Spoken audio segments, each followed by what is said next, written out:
Hey guys, Roger here, and ASUS asked me if I wanted to check out two of their latest gaming laptops, the Zephyrus S GX502G and the Strix Scar 3.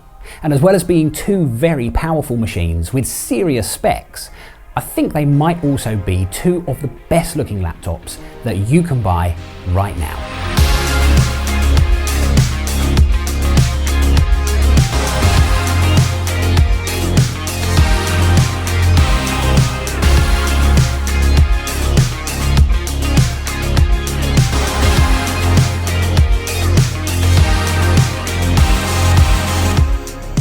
So this is the Strix Scar 3 and it looks absolutely stunning with its RGB lighting.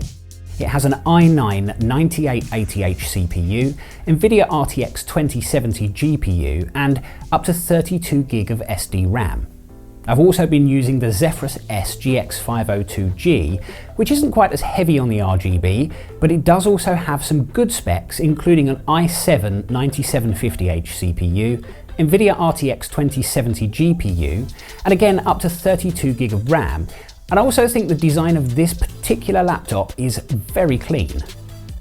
Now both of them have a 1080p IPS display, and both models come with either a 144 or 240Hz refresh rate and a 3ms response time.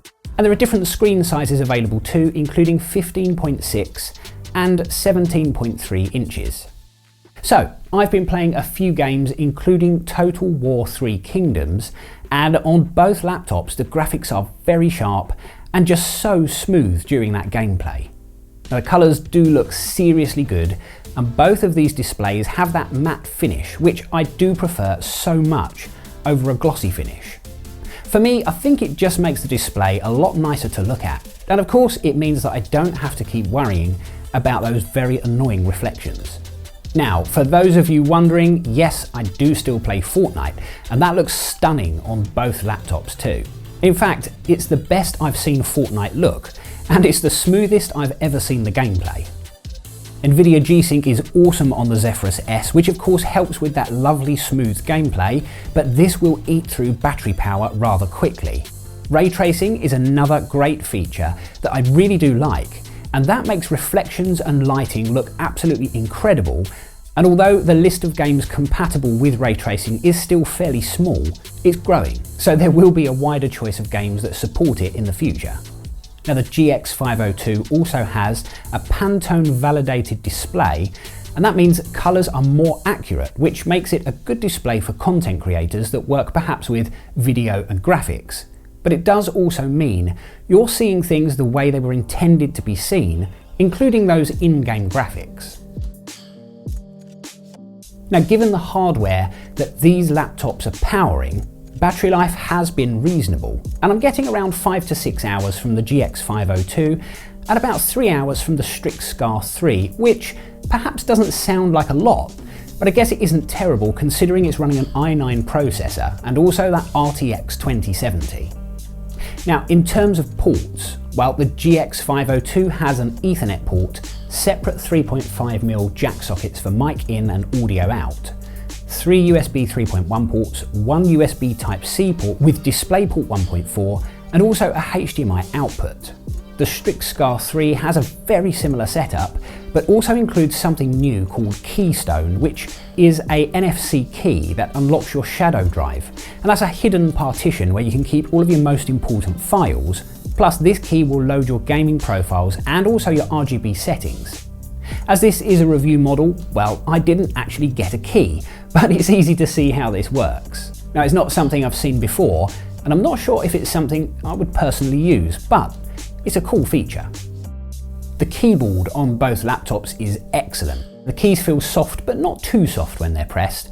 The travel distance is good, and they both have that RGB backlighting, all of which can be controlled using Armoury Crate. But of course the Strix Scar 3 also has that crazy RGB strip around the bottom edge, which by the way I think looks so good, especially in a darker room. The speakers in both laptops are actually very reasonable, better and louder in fact than I thought they would be. I just wish sometimes that there was a bit more bass, but of course that has a lot to do with how small those speakers are. Plus, I'm normally wearing a headset when I'm gaming anyway, so I guess it doesn't really make that much of a difference. Something else worth noting is that these laptops, especially the Scar 3, can get very noisy with higher performance settings such as turbo. Silent mode makes the fan noise a lot quieter though, and I love how easy it is to switch between these modes. The cooling system does seem to be very good on both, and I guess the most important thing is that temperatures are kept under control. I'm sure there will be some people that simply don't like the design of these, but personally, I think they both look absolutely awesome. They're both available with up to 1 TB of storage, and for those serious gaming sessions, I think you should definitely consider the Strix Scar 3. And if you want something with a nice design, but a little less heavy on the RGB, then the Zephyrus S GX502 could be a great option. As always, I'll leave links to these in the description below, and if you enjoyed the video, please hit that like button, and if you haven't already, please do consider subscribing so that you don't miss my next video. I'm Roger with Life of Tech, thanks very much for watching, and I'll see you in the next one.